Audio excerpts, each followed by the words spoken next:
I sit here staring at my phone, reading yet another guilt-tripping message from my mother about how I should give my half-sister one of my apartments.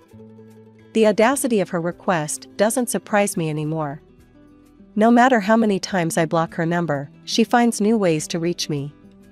Text messages, emails, even comments on social media, all demanding the same thing. To understand why I'm so adamant in my refusal, we need to go back 20 years. I was 6 when my world fell apart. Mom sat me down one evening in our living room, her face oddly calm as she twisted her wedding ring, and told me she'd fallen in love with someone else. Dad was moving out. I remember watching him pack his things, while Mom hovered impatiently by the door, checking her watch every few minutes. Mom didn't waste any time. The ink was barely dry on the divorce papers when she married Steve, and he moved into our house. Everything changed overnight. My princess drawings disappeared from the fridge, replaced by Steve's work schedule. My favorite cereal vanished from the pantry because Steve preferred healthy breakfast options. It was like someone had taken my home and rearranged everything just slightly wrong. Dad sent regular alimony checks and tried to see me when he could, but his business kept him busy. Our visits grew shorter and less frequent, always interrupted by urgent phone calls about meetings and deals. Then, when I was 8, my half-sister arrived. I still remember standing in the hospital hallway, watching through the glass as Mom cradled her new baby, with Steve beaming beside them. That was the moment I became invisible in my own home. They named her Lisa, and suddenly, everything revolved around her schedule, her needs, her wants. "Rachel, keep it down," became Mom's favorite phrase. "The baby's sleeping." "Rachel, go to your room," Steve would say. "Your mother needs to focus on the baby." "Rachel, we can't help with your homework right now." "Lisa has a fever." "Rachel, eat dinner in your room tonight." "Lisa's fussy and needs quiet." I grew up with a roof over my head and food on my plate, but love and warmth were luxuries I didn't get to experience. My bedroom became my sanctuary and my prison. I'd spend hours there, doing homework, reading books, or just staring at the ceiling, trying to make myself as small and quiet as possible. Steve made no secret of his dislike for me. He'd sigh heavily whenever I entered a room, or mutter under his breath about baggage from the past. Late at night, I'd hear them talking through the thin walls of my bedroom, their voices carrying clearly in the quiet house. "She should be living with her father," Steve would say. "She doesn't belong here. Look how she mopes around the house. She's making Lisa uncomfortable." "We can't send her away," Mom would reply in a harsh whisper. "Mark's alimony is too important. We need that money. Have you seen how much Lisa's dance classes cost? Besides, the mortgage." Those whispered conversations taught me everything I needed to know about my place in this family. I wasn't a daughter, I was a paycheck. A means to an end. A necessary inconvenience they tolerated for the monthly deposits my father made into their account. Every time I heard them talk like that, a little piece of my heart would harden, building up walls that would eventually become impenetrable. As I grew older, the distance between me and my mother's family grew into a canyon. Every summer vacation became a stark reminder of where I stood in their hierarchy. While they packed their bags for beach resorts and theme parks, I'd be shuttled off to Dad's place like an afterthought. "We just can't afford an extra ticket, Rachel," Mom would say, not quite meeting my eyes. "But you'll have fun with your father, won't you?" The truth was, I did have fun with Dad, even though our time together was punctuated by business calls and urgent meetings. He'd sit with me during breakfast, his phone constantly buzzing, looking at me with guilty eyes. "I'm sorry, Princess," he'd say for the 100th time. "The business is really taking off, and I need to be available. But look what I got you." And out would come the latest iPhone, or a new laptop, or the newest gaming console. I remember the day he gave me my first MacBook. His eyes lit up watching me open it. "This is for all those weekends I had to cancel," he said. "I know it doesn't make up for it, but..." "It's perfect, Dad," I told him, and I meant it. Not because of the expensive gift, but because of how his face brightened when I hugged him. But my happiness would always be short-lived. The moment I returned home with any new gadget, the storm would begin. "A MacBook?" Lisa would screech, her face turning red. "That's not fair. I want one too." She'd stomp her feet, tears streaming down her face, even though she was 8 years younger and barely knew how to use a computer. "Look what you've started," Mom would hiss at me, while Steve stood in the corner, arms crossed, glaring as if I'd committed a crime. The pattern was always the same. Lisa would throw a tantrum, Mom and Steve would pace around anxiously, and within a week, they'd cave and buy her the same thing. It didn't matter if she was too young for it or didn't need it, she had to have exactly what I had. One particularly bad episode involved an iPad Pro. Lisa's meltdown lasted 3 days straight. "I hate you," she screamed at me. "You always get better stuff. It's not fair." Mom finally snapped. I overheard her angry phone call to Dad that evening. "Mark, this has to stop," she demanded. "These expensive gifts are causing problems in my household. Lisa gets upset, and we can't afford to keep matching your presents. Either buy something for both girls or don't buy anything at all." The next weekend, Dad picked me up looking more serious than usual. We drove to our favorite diner, and over chocolate milkshakes, he broke the news. "Rachel, honey," he started, "your mom called me about the gifts." My heart sank. "I'm sorry, Dad. I don't mean to cause trouble." He reached across the table and squeezed my hand. No, you haven't done anything wrong. But I think we need to be smarter about this. I won't be giving you any more expensive gadgets." I nodded, trying to hide my disappointment, but then he smiled. Instead, he continued, lowering his voice, "I've opened a college fund for you. By the time you graduate high school, you'll be able to go to any university you want." My eyes widened. "Really? Really? But this has to be our secret, okay? Don't tell your mom or anyone else. This is just between us." I nodded eagerly, feeling for the first time like I had something truly mine, a future that nobody could take away or demand to share. The day I graduated high school should have been filled with celebration. Instead, just a week later, I found myself sitting at our dining table, pushing food around my plate while Mom cleared her throat. "Rachel," she said, setting down her fork. "Now that you've graduated, we need to discuss something important." I already knew what was coming. The way she'd been eyeing my room lately, the whispered conversations with Steve, it wasn't hard to guess. "Lisa needs her own space now that she's 10, Mom continued. "She's growing up, and your room would be perfect for her. It's time for you to move out." Steve nodded vigorously beside her, while Lisa bounced in her chair with excitement. I kept my face neutral, took a sip of water, and said, "Actually, I was planning to leave anyway. I'm going to college in the fall." Mom's eyebrows shot up.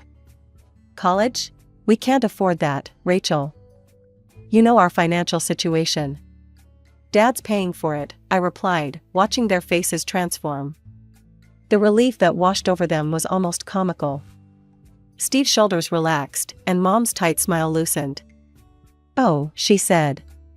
"Well, that's good then." I spent the next day packing my life into boxes. The walls of my room, already bare from years of not being allowed to put up posters, "It'll damage the paint, Rachel," seemed to close in on me. Through the thin walls, I could hear Mom and Steve talking in their bedroom. Finally, Steve was saying, his voice gleeful, "No more dealing with Mark's daughter. And the alimony payments will stop too." "I know," Mom replied. "I was worried we'd have to keep her around longer." This worked out perfectly. Their words should have hurt, but I felt nothing but relief. 2 days later, I loaded the last box into Dad's car. Dad had taken a whole week off work, the first vacation he'd had in years, and surprised me with tickets to Hawaii. As our plane took off, I watched my hometown disappear beneath the clouds, feeling lighter with each mile we put between us and that house. "I thought we could use some father-daughter time before college starts," he said, squeezing my hand. For the first time in years, his phone stayed off. We spent our days on the beach, trying to surf, badly, eating at local restaurants, and talking, really talking, about everything and nothing. In the evenings, we'd sit on our hotel balcony, watching the sunset paint the sky in colors I'd never seen back home. One night, as we watched the waves crash against the shore, Dad turned to me. "I'm sorry it took me so long to do this," he said quietly. I leaned my head against his shoulder, breathing in the salt air and the faint scent of his aftershave. "You're here now," I replied.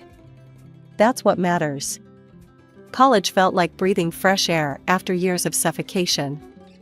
I moved into my dorm room that fall, armed with determination and the knowledge that Dad had my back.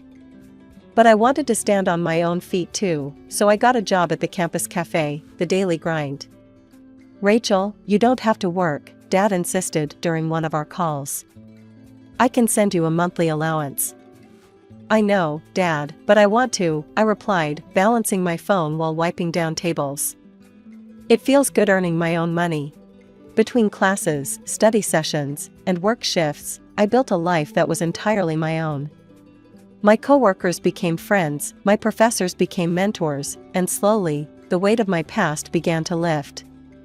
I loved the rhythm of my new life, early morning study sessions before my first class, afternoon shifts at the cafe, and late nights in the library with my study group.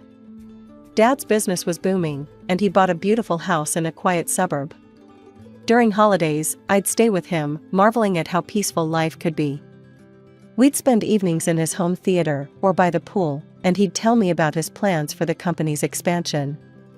"I have something special planned for when you graduate," he'd say with a mysterious smile. "Dad, paying for my college is already more than enough," I'd protest, but he'd just shake his head and change the subject. Every time I visited, the house felt more like home. I had my own room there, decorated exactly how I wanted it, something I'd never been allowed in my mother's house. Dad even gave me a key, telling me I could come anytime, even when he was away on business trips. Meanwhile, my mother's world continued spinning without me in it. Her social media was a shrine to Lisa, dance recitals, school events, family vacations. Sometimes, relatives would comment on her posts. "How's Rachel doing? Haven't seen her in ages." Mom's replies were always the same: "Oh, she's doing well, living her adult life." As if I was some distant acquaintance she'd lost touch with, not her firstborn daughter. She had no idea I was making Dean's List every semester. Didn't know I'd been promoted to shift supervisor at the cafe. Couldn't tell you what I was majoring in or who my friends were. My life had become a fill-in-the-blank space in her story, and she seemed perfectly content to leave it empty. I threw myself into my studies, determined to make the most of the opportunity Dad had given me. Between classes and work, I joined the business club and even started tutoring younger students in economics. My professors started talking about graduate school possibilities, and for the first time, I could see a clear path forward for my life. One day, scrolling through my feed, I saw a photo of Lisa's 12th birthday party. The house was decorated with balloons and streamers, and Mom had tagged every relative except me. "Our little princess is growing up so fast," the caption read, followed by a dozen heart emojis. I stared at the image for a long moment, then closed the app. That night, as I locked up the cafe, I realized I didn't feel the ache I expected. Instead, I felt light, unburdened, like I'd finally put down a heavy bag I'd been carrying for years. Graduation day was bright and sunny. I spotted Dad in the crowd immediately. He was the one cheering the loudest when they called my name. After the ceremony, while families took photos and celebrated, he pulled me aside with a mysterious smile. "Close your eyes and hold out your hands," he said. I felt something metal drop into my palm. Opening my eyes, I saw a set of keys with a small envelope. "What's this?" I asked, opening the envelope to find an address. "Your graduation present. An apartment in your name, back in hometown. Fully furnished and ready for you to move in." I burst into tears, throwing my arms around him. "Dad, this is too much." "Nothing's too much for my little girl," he said, hugging me tight. The apartment was perfect, modern, spacious, in a quiet neighborhood. I found a job at a local marketing firm, settled into a comfortable routine, and rarely thought about my mother's family anymore. Life was good, simple, peaceful. Then came the phone call that changed everything. The tests came back positive, Dad said, his voice unusually quiet. It's stage 3 pancreatic cancer. The next 2 years became a blur of hospital visits, chemotherapy sessions, and desperate searches for experimental treatments. I watched my strong, vibrant father grow weaker day by day. He fought hard, we both did, but cancer doesn't fight fair. On a rainy Tuesday morning, holding my hand, he took his last breath. He was just 54. I handled the funeral arrangements in a daze. Posted about it on social media, tagging Mom out of obligation more than hope. Her response came hours later. Sorry, but I'm too busy to attend my ex-husband's funeral. Lisa has a dance recital that day. Even in my grief, I couldn't say I was surprised. The reading of the will left me speechless. Dad had left me everything, his company, the house, several investment properties. His lawyer handed me a letter. Dear Rachel, I built all this for you, princess. I'm sorry I can't be there to see what you'll do with it, but I know it'll be something amazing. Take care of yourself first, then others if you can. Love, Dad. I hired Marcus Chen, Dad's trusted VP, to run the company as CEO. He had the experience I lacked, and I knew Dad would approve. Meanwhile, I found my own way to honor his memory, establishing a foundation to help cancer patients and their families. The day we launched the foundation, I stood at the podium, looking out at the crowd. No one should fight cancer alone, I said, my voice steady, despite the tears in my eyes. And thanks to the Mark Anderson Memorial Foundation, no one will have to. That night, alone in my apartment, I looked at Dad's photo on my desk. I hope I'm making you proud, I whispered. The company was thriving, the foundation was helping people, and somehow, through all the grief, I was still standing. Maybe that's what he'd been preparing me for all along. My phone rang on a quiet Sunday afternoon. The name on the screen made my heart skip, Mom. After 9 years of silence, she was calling me. Rachel, can you come over? It's important. Her voice sounded different, strained, older. Against my better judgment, I agreed. Walking up to my old house felt surreal. Mom opened the door, and I barely recognized her. She'd aged dramatically, her face lined with pain. Steve hovered behind her, and there was Lisa, now 19, watching me with curious eyes. In the living room, nothing had changed, same furniture, same photos of Lisa everywhere. Mom lowered herself carefully into her chair, wincing. I need surgery, she said without preamble. Several surgeries, actually. My joints are deteriorating. Without treatment, I could end up immobile. She paused, wringing her hands. I heard about your inheritance from Mark. About the company, the properties. There it was, the real reason for the reunion. We can't afford the surgeries, Steve added, his pride clearly battling with desperation. The insurance won't cover enough. I studied my mother's face, the same face that had dismissed me, forgotten me, ignored me for years. The same woman who couldn't even attend my father's funeral. But underneath all that history, she was still my mother. I'll cover the medical bills, I heard myself say. Mom burst into tears, pulling me into an awkward hug, our first in years. Stay for dinner, she insisted. We have so much catching up to do. Dinner was a strange affair. Between bites, Mom and Steve peppered me with questions. So, how many properties did Mark leave you exactly? Is the company doing well? Are you selling any of the assets? I deflected each question with practiced ease. The estate is quite complicated, I'd say, or everything's in trusts and legal arrangements. Lisa watched this dance with sharp eyes, eerily similar to how I used to watch Mom and Steve's late-night conversations through the years. As I drove home that night, I wondered if I'd made the right decision. I had the means to help, and despite everything, some small part of me still hoped that maybe, just maybe, this time would be different. The next day, I contacted the hospital to arrange payment for Mom's surgeries.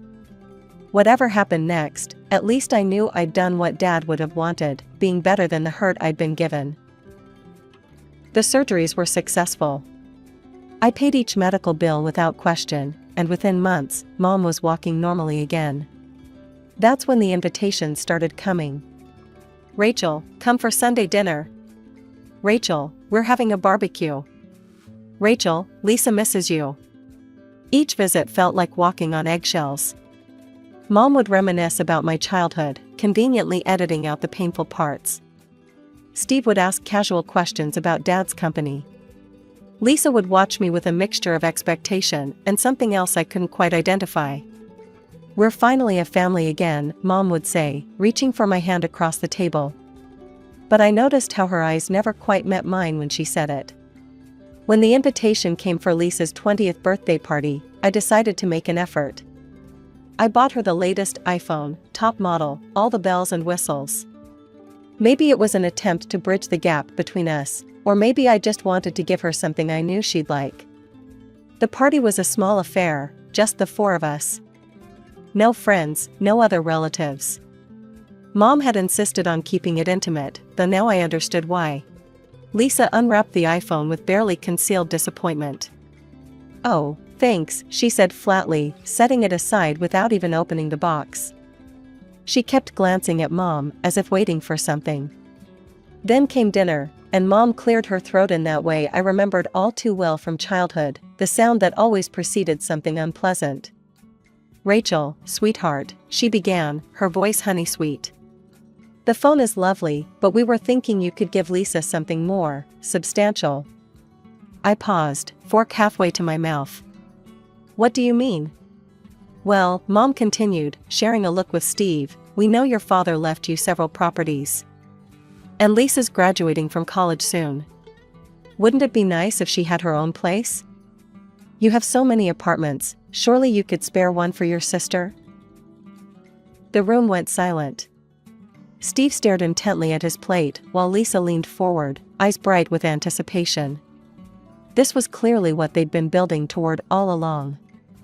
I set down my fork carefully, trying to process what I was hearing. All those family dinners, the sudden interest in my life, the constant invitations, it had all been leading to this moment. "No," I said quietly. "I won't be giving away any of my properties." Mom's sweet expression faltered. "But Rachel, it's your sister. Surely your father would have wanted." "Don't," I cut her off. "Don't you dare tell me what my father would have wanted." The room temperature seemed to drop several degrees. Mom's face turned red with anger, while Lisa slumped in her chair, crossing her arms. "How dare you be so selfish?" Mom snapped. "Your sister deserves." "No," I said again, standing up. "What I deserve is to not be used for my money. Not now, not ever." Mom's sweet facade shattered instantly. Her face contorted with rage as she slammed her hands on the table, making the dishes rattle. "You ungrateful little bitch," she screamed. "After everything we've done for you. You're just like your father, selfish and heartless." Lisa shrank back in her chair while Steve stood up, looming over the table. But I wasn't that scared little girl anymore. "Everything you've done for me?" I shot back, standing my ground. "Like throwing me out at 18 the moment Dad's alimony check stopped coming? Like treating me like an unwanted houseguest in my own home? You were never part of this family," Mom shrieked. "You were always in the way, always causing problems. And now you have all this money and won't help your own sister?" She lunged forward, hand raised to strike me. I caught her wrist midair. "Touch me," I said quietly, "and I'll go straight to the police. And then I'll sue you for every penny I spent on your surgeries." The color drained from her face. Steve took a step back. Lisa's mouth hung open. "You wouldn't dare," Mom whispered. "Try me. I'm not that powerless little girl anymore." I grabbed my purse and headed for the door, turning back one last time. "Don't call me again. Don't message me. Don't try to contact me through relatives. We're done." That was more than a year ago. Now I sit in my office, looking out over the city as another one of Mom's messages pops up on my phone. They started coming a week after that dinner, first angry, then pleading, then tearfully apologetic. Please, Rachel, we're family. Your sister misses you. We can work this out. I block each new number, each fake social media account they create. Sometimes I catch myself wondering if I'm being too harsh, if I should give them another chance. But then I remember Dad's words from his letter, take care of yourself first. So that's what I'm doing. The company is thriving under Marcus's leadership. The Cancer Foundation is helping dozens of families. My life is full of meaning and purpose, built on the foundation of love that Dad provided. Yesterday, I received an invitation to Lisa's graduation. Inside was a handwritten note from Mom, please come. We can start over. I dropped it in the shredder without a second thought. Some people say blood is thicker than water, but the family you choose, the bonds you forge through love and trust, those are the ones that truly matter.